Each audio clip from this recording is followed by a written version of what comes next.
Hello friend, good afternoon. Welcome to our YouTube channel Teaching Expert 0217. 0217 is our unique code. So don't forget entering 0217 while searching our channel on YouTube. आज का हमारा topic है crop production and management. ये बहुत vast बड़ा chapter है, लेकिन बहुत ज़्यादा बच्चों के डिमांड के कारण मैं जो मेन टॉपिक है इसमें उसे डील करूंगा, जिससे आपका एग्ज़ाम भी क्लियर हो जाए और समझ में भी आए। तो जो मेन टॉपिक होगा एग्ज़ाम से रिलेटेड, बस उसको डिस्कशन किया जाएगा। जैसा कि हम जानते हैं कि आज से 10,000 साल पहले ही क्रॉप प्रोडक्शन को स्टार्ट किया गया, मतलब हमने खेती करना सीखा। What is agriculture? Agriculture is the science that deals the rearing of crop, plants and the animal for human use. Soil management, poultry, crop farming, horticulture and animal husbandry. Horticulture क्या होता है? तो फ्रूट और flowers का study horticulture कहलाता है। इसमें जब हम पढ़ेंगे तो कुछ टर्म्स को जानेंगे, जैसे क्लम्स क्या होता है, प्लाउ क्या होता है, क्रम्स क्या होता है, हो क्या होता है, कल्टीवेटर क्या होता है। क्वेश्चन आपका इन्हीं से आता है, या प्लग शेयर क्या होता है। Let's start.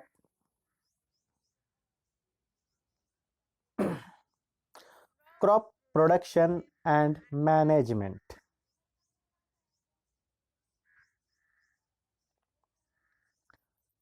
Learning about cultivation of the crops and the several activities undertaken by the farmers in the crop production and its management. इस चैप्टर में क्रॉप क्या होता है, कब स्टार्ट हुआ, क्रॉप में क्या क्या टूल्स यूज होता है, सारे टूल्स के बारे में हम लोग पढ़ेंगे। Basic practice of crops production. Basic practices क्या है क्रॉप प्रोडक्शन का। Cultivation of the crops involve several activities undertaken. अगर हम लोग खेती करना चाहते हैं तो इतना आसान नहीं होता खेती करना। खेती करने के लिए हम लोगों को बहुत सारा प्रैक्टिसेस, बहुत सारे टूल्स, बहुत सारे इक्विपमेंट्स का ज़रूरत होता है। जैसा कि हम देख सकते हैं कि फार्मर जो है वो वर्क कर रहा है खेत में। दीज एक्टिविटीज और task are referred to as agriculture practice. Agriculture practice होता क्या है? तो जो हम लोग जितना भी टूल्स वगैरह यूज़ करते हैं, या जो प्रैक्टिस है, जो काम करते हैं, वो जो टास्क करते हैं, वो एग्रीकल्चर प्रैक्टिस कहलाता है। एग्रीकल्चर प्रैक्टिस के अंदर आता क्या क्या है ना। कल्टीवेशन ऑफ द क्रॉप्स, तो मिट्टी को तैयार करना, बीज को बोना, मैन्योर और फर्टिलाइज़र को मिलाना, मिट्टी को ढीला करना, इरिगेशन करना, प्रोटेक्टिंग फ्रॉम द वीड्स, खरपतवार से बचाना, और फिर उसे काटना और काट कर स्टोरेज करना। तो आज के इस चैप्टर में, आज के इस टॉपिक में, ये सब टॉपिक के बारे में हम लोग आपके साथ डील करेंगे। Let's start. The process of the loosening the soil. हम देख सकते हैं कि एक ट्रैक्टर है जो कि मिट्टी को ढीला कर रहा है। क्रॉप प्रोडक्शन के लिए सबसे पहला जो टर्म होता है वो होता है मिट्टी को ढीला करना। प्रिपरेशन ऑफ द सॉइल, वो कैसे हो सकता है? The preparation of the soil is the first step before the growing the crops. Crop को ग्रो करने से पहले सबसे पहला जो स्टेप होता है वो होता है मिट्टी को ढीला करना। और जो मिट्टी ढीला हो सकता है वो कर सकता है, और इसका फायदा क्या है? तो this allows the root to penetrate deep into the soil. इससे क्या होता है कि रूट, जड़, जमीन के अंदर धस जाता है, ज्यादा अंदर तक जा सकता है और मिनरल्स ले सकता है। ये अर्थवॉर्म्स के द्वारा भी हो सकता है और माइक्रोब्स के द्वारा भी हो सकता है। जैसा कि मिट्टी में जानते हैं ब्राउन रंग का एक चेहरा होता है, वो सब है ना। प्लॉइंग, दूसरा स्टेप है प्लॉइंग। प्लॉइंग होता क्या है? Plough. These organisms are the friends of the farmer since the father turn and loosen the soil and add humus to it। और ये जो ऑर्गेनिज्म होता है, माइक्रो ऑर्गेनिज्म, ये किसान का दोस्त होता है, क्योंकि ये बहुत सारे न्यूट्रिएंट्स देता है पेड़ पौधों को। उसके बाद हमारा जो दूसरा स्टेप है, the process of the loosening and the turning the soil is called tilling और प्लाइंग। मिट्टी को ढीले करने का प्रोसेस जो है वो प्लाइंग कहलाता है या टिलिंग कहलाता है। जब प्लाइंग और टिलिंग का प्रोसेस हो जाता है, before ploughing soil need to watering. लेकिन प्लाइंग से पहले मिट्टी को ढीला करना, मिट्टी को ढीला करने से पहले इसमें पानी का छिड़काव, चाहे वो बरसात के वजह कर हो या फिर हम लोग खुद से करें, करना जरूरी है, क्योंकि big pieces of the crumbs broke with the planks, और मिट्टी में बहुत बड़ा बड़ा ढेला जो होता है उसको छोटे छोटे चूर में, छोटे छोटे ढेला में बदलना बहुत जरूरी होता है। द प्लॉट फील्ड में have big piece of the crumbs. हम लोग जब प्लगिंग करते हैं, मिट्टी को ढीला करते हैं, तो क्या करते हैं, बहुत बड़ा बड़ा ढेला रह जाता है, तो उसको हम लोग को और छोटे छोटे ढेलों में चेंज करना पड़ता है, एकदम बारीक मिट्टी कर देना पड़ता है, क्योंकि to break soil to the size of the grains to get better yield. अगर हम लोग इसे छोटे छोटे पार्ट में या छोटे छोटा महीन पार्ट में मिट्टी को नहीं तोड़ेंगे तो जो बीज है वो आसानी से धसेगा नहीं, अंदर नहीं जाएगा। नेक्स्ट ये क्वेश्चन आएगा आपसे कि एग्रीकल्चरल टूल्स के बारे में लिखे, तो अभी हम लोग प्लाव के बारे में पढ़ेंगे, हो के बारे में पढ़ेंगे और कल्टीवेटर के बारे में पढ़ेंगे कि प्लाव, हो और कल्टीवेटर होता क्या है। This is done with the help of tools. अब हम लोग पढ़ते हैं प्लाव। प्लाव होता क्या है? This is being used since ancient times for tilling the soil, adding fertilizer to the crops, removing the weeds, scraping of the soil. हमारे बहुत पहले ज़माने से 10,000 साल पहले से जब हम लोग खेती करना सीखे थे, तो हम लोग एक इक्विपमेंट यूज़ करते थे मिट्टी को ढीला करने के लिए, बीज को बोने के लिए और वीड्स मतलब खरपतवार को काटने के लिए। उसे हम लोग किस नाम से जानते हैं? प्लॉ के नाम से जानते हैं। This implement was the earlier made of the wood and has now been replaced by the iron. पहले ये लकड़ी का यूज किया जाता था, जिसे हम हल भी कहते हैं, हल के नाम से जानते हैं। पहले ये लकड़ी का यूज किया जाता था, अब ये आयरन का बन गया है, लोहे का बन गया है। Drawn by a pair of the bulls, और इसको क्या करते हैं, बुल्स जो हम लोग बैल बोलते हैं, बैल वगैरह के पीछे इसको लगाकर खींचते हैं। दूसरा सबसे मेन इक्विपमेंट है हॉ, कुदाल, जिसको हम लोग अपने देहाती या लैंग्वेज में कहते हैं, घर के लैंग्वेज में कहते हैं कुदाल, है ना, इसको हम लोग हो कहते हैं। It is a simple tools which is used for the removing weeds and for the loosening the soil. ये सिंपल टूल्स है जिससे हम लोग मिट्टी को ढीला करते हैं और खरपतवार को निकाल देते हैं। इसमें एक लोहे का ब्लेड होता है और एक लकड़ी का हैंडल होता है, फिगर में भी देख सकते हैं और घर में भी हम लोग देखते हैं। इसका नाम है हो, और इसे एनिमल भी टान सकता है, एनिमल के पीछे बांध के भी टान सकते हैं, और हम लोग अपने हाथ से भी यूज करते हैं। नेक्स्ट इक्विपमेंट है हमारा cultivator. A tractor driven cultivator does nowadays plowing. The use of the cultivator saves labor and the time. Cultivator हम लोग देख रहे हैं, इसमें बहुत सारा ब्लेड लगा होता है, इसे हम ट्रैक्टर के द्वारा भी खींच सकते हैं या फिर बैल वगैरह में, बुल्स वगैरह के पीछे बांध के भी खींचते हैं। इससे क्या होता है, नंबर ऑफ लेबर्स कम हो जाता है, कम मजदूर का जरूरत पड़ता है और बहुत कम समय में हम बहुत ज्यादा खेत को जोत लेते हैं, प्लाव कर सकते हैं। Showing is the most important part of the crop production. Before sowing, good quality seeds are the selected. Farmer prefer use seeds which given a high yield. सबसे important काम होता है बीज को सिलेक्ट करना, और सिलेक्ट करने के बाद उसको बोना, क्योंकि यही हमारा खेती होगा। खेती के बाद जब हम हार्वेस्ट करेंगे, हमारे जो फायदा होगा ये बीज का क्वालिटी ही बता सकता है। लेकिन उसके लिए हम लोग को सेपरेट करना पड़ता है, सारे बीज को, छोटे बड़े बीज को क्या करना पड़ता है, अलग अलग करना पड़ता है, क्योंकि हमारे बोने में आसान हो। अगर हम ऐसा नहीं करेंगे तो हमें बहुत सारा नुकसान हो सकता है। इसके लिए हम लोग क्या कर सकते हैं, put a handful of the grams seeds and the shovel wait for some times. और इसे क्या कर सकते हैं कि बीकर में डालेंगे, और सीड का क्वालिटी कैसे पहचानेंगे, बीकर में डालेंगे, जो नीचे बैठ जाएगा कुछ सीड्स ऊपर तैरने लगेगा, जो सीड्स ऊपर तैर रहा है वो खराब है, डैमेज सीड्स है, हॉलो सीड्स है, और जो नीचे बैठ गया वो अच्छा सीड्स है। तो जो अच्छा सीड्स है हम उसको क्या करेंगे, शॉर्ट करेंगे, बोएंगे, और जो खराब सीड्स है उसको क्या करेंगे, फेंक देंगे। क्योंकि अगर हम ऐसा नहीं करते हैं तो सारा का सारा मेहनत हमारा क्या होगा, बेकार चला जाएगा।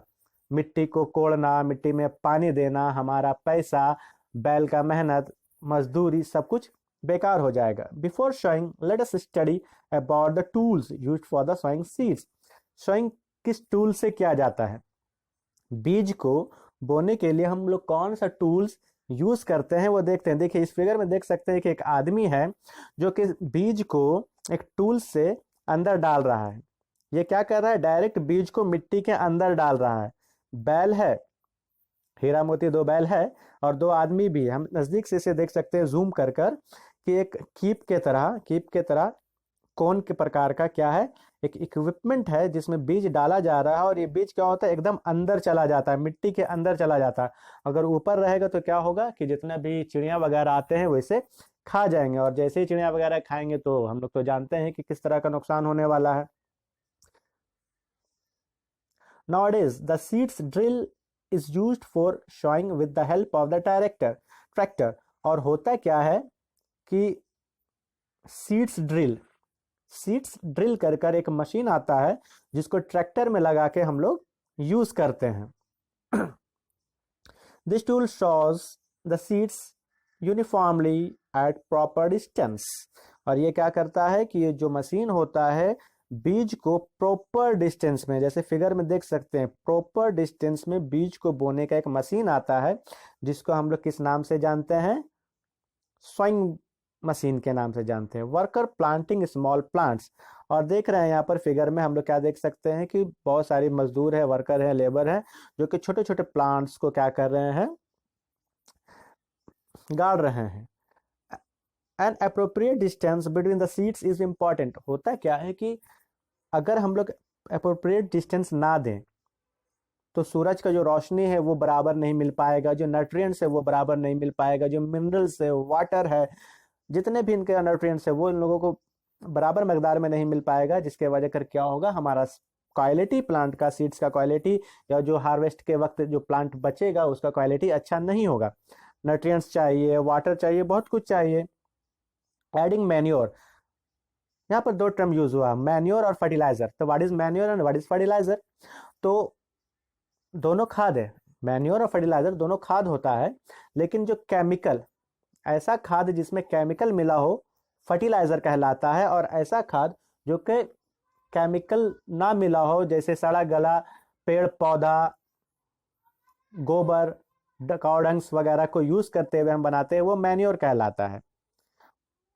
जो केमिकल फ्री हो मैन्योर, जो केमिकल के साथ हो फर्टिलाइजर कहलाएगा।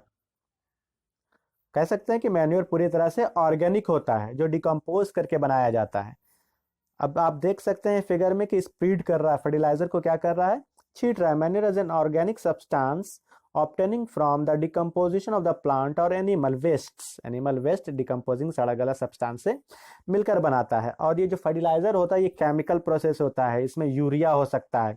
अगर आपसे पूछा जाए कि फर्टिलाइजर का नाम बताइए तो इसमें यूरिया होगा, अमोनिया होगा, सल्फेट होगा, सुपर फॉस्फेट होगा, पोटास होगा, ये सब मिलकर क्या बनता है, ये अलग अलग फर्टिलाइजर है जिसको हम लोग खेत वगैरह में छींटते हैं। और खेती तो बहुत अच्छा होता है इसको छींटने से, लेकिन ये हमारे सेहत को नुकसान भी करता है, इसलिए हम लोग को कोशिश करना चाहिए कि इससे बचा जा सके। हम लोग देख सकते हैं कि एक तरफ हमारा फर्टिलाइजर है जो कि केमिकल से बना हुआ है, नुकसानदाय है। दूसरी तरफ मैन्योर है जो कि सड़ा गला गोबर वगैरह और जितने भी डिकम्पोजिंग सब्सटेंस होता है उससे मिलकर बनता है। तो इसलिए अगर हम लोग खेती करेंगे इन फ्यूचर, या खेती करना चाहते हैं या किसी को सलाह देना चाहते हैं, तो सबसे बेस्ट है कि हम लोग मैन्योर यूज करें, क्योंकि मैन्योर से हमारा खाना और हमारा सेहत दोनों अच्छा होता है।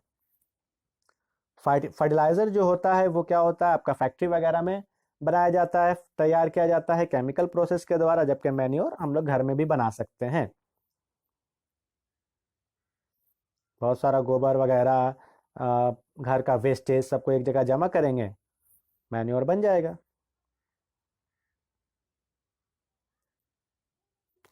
A fertilizer does not provides any humus to the soil, manure provides loss. लेकिन देखिए फायदा किसका है, मैन्योर का सबसे ज्यादा, मिट्टी को ह्यूमस चाहिए, मिट्टी को ह्यूमस चाहिए, और मैन्योर सबसे ज्यादा ह्यूमस देता है, जबकि फर्टिलाइजर ज्यादा ह्यूमस नहीं देता। अगर फर्टिलाइजर का यूज करेंगे तो देखिए हमारा खेत इस तरह से होगा, मैन्योर का यूज करेंगे तो हमारा खेत इस तरह से होगा। Fertiliser are the very rich in the plant nutrients like the nitrogen, phosphorus. और फर्टिलाइजर में क्या होता है, न्यूट्रिएंट्स बहुत ज्यादा मिलता है प्लांट्स को, जैसे नाइट्रोजन हुआ, फास्फोरस हुआ, पोटासियम हुआ। एडवांटेज, फायदा क्या है मैन्योर्स का, advantage of the manure, an organic manure is considered better than a fertiliser. अगर पूछा जाए कि फर्टिलाइजर बेटर है या मैन्योर बेटर है, तो ऑर्गेनिक मैन्योर जो है वो ज्यादा बेटर है। डिफरेंस यही है, क्योंकि ये कीचड़, वाटर, सबके वेस्ट का यूज करते हुए बनता है, और हमारा जो घर का वेस्ट है या बाहर का वेस्ट है सब यूज भी हो जाता है, ज्यादा पॉल्यूशन भी नहीं होता। This is because it makes the soil porous due to which exchange of the gases become easy। और ये क्या होता है, इसमें पोर वगैरह हो जाता है, पोर, और मिट्टी ढीला होता है, जिसके वजह कर क्या होता है, माइक्रोब्स हुआ, लीच हुआ, और भी जितना भी चेरा वगैरह के नाम से जानते हैं, ठीक है। तो ये सब क्या होता है, आसानी से एक जगह से दूसरी जगह मूव कर सकता है, और हमारा जो रूट होता है, रूट और शूट दोनों को उगने के लिए, बढ़ने के लिए आसानी से जगह प्रोवाइड कराता है। Living being needs water to live. इंसान को क्या चाहिए, पानी चाहिए, इंसान को पानी चाहिए। पानी से क्या होता है, हमारा जो बॉडी है वो 70% पानी से ही बना। उसी तरह फ्लावर्स को, फ्रूट को, सीड्स को, सबको उगने के लिए और बढ़ने के लिए क्या चाहिए, पानी चाहिए। अगर पानी नहीं मिलेगा तो क्या होता है, मर जाता है। जनरली हम लोग जानते ही हैं कि फ्लावर, फ्रूट और सीड्स में पानी नहीं देंगे तो क्या दिक्कत होता है।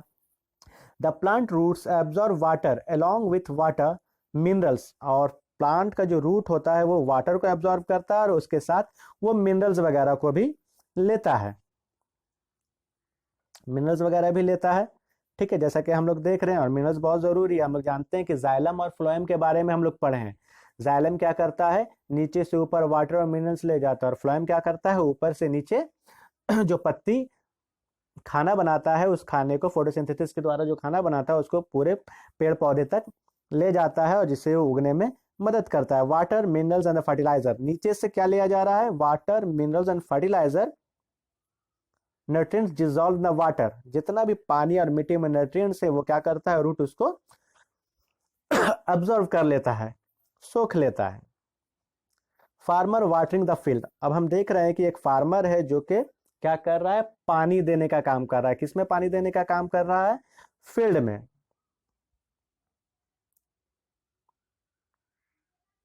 अब हम ये देख रहे हैं, ये बहुत सारा वीड्स है। हम लोग बहुत बार जब खेती करते हैं तो हम लोग का क्या उग जाता है, वीड्स उग जाता है।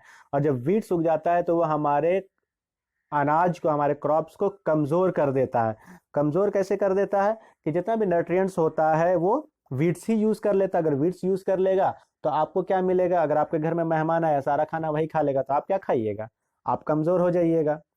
तो हम लोग क्या करते हैं कि वीड्स को उगने नहीं दे सकते। In a field many other undesirable plants में grow naturally along with the crops are called weeds. अगर पूछा जाए कि व्हाट इज वीड्स, तो अनवांटेड प्लांट जो कि आपके खेत में उग जाता है वो वीड्स कहलाता है। वीड्स खरपतवार जो कि हमारे अनाज को, जो कि हमारे क्रॉप को बहुत नुकसान पहुंचाता है, नुकसान पहुंचाने का काम करता है। वैसे तो वीडियो बहुत लंबा जाएगा और ये चैप्टर भी बहुत लंबा है, लेकिन शुरू में जो आपको टूल्स बताया गया है, जो क्वेश्चन आएगा वो टूल्स के अकॉर्डिंग ही आएगा। फिर आएगा आपका कि खरीफ क्या होता है, रबी क्या होता है। तो नेक्स्ट वीडियो आपका, नेक्स्ट पार्ट आएगा खरीफ फसल के बारे में और रबी फसल के बारे में। वो छोटा सा टॉपिक होगा, आप उसे देखना ना भूले, वीडियो अंत तक देखिए। और please share, like and subscribe. अगर आप शेयर, लाइक और सब्सक्राइब नहीं करते हैं तो नेक्स्ट वीडियो आप तक नहीं पहुंच पाएगा। सबसे इंपॉर्टेंट टॉपिक इसके बाद स्टार्ट होगा, खरीफ फसल एंड रबी फसल। खरीफ फसल क्या होता है, क्वेश्चन बहुत आता है खरीफ फसल और रबी फसल से, इसलिए वीडियो को देखना ना भूले। Please share, like and subscribe. Thank you.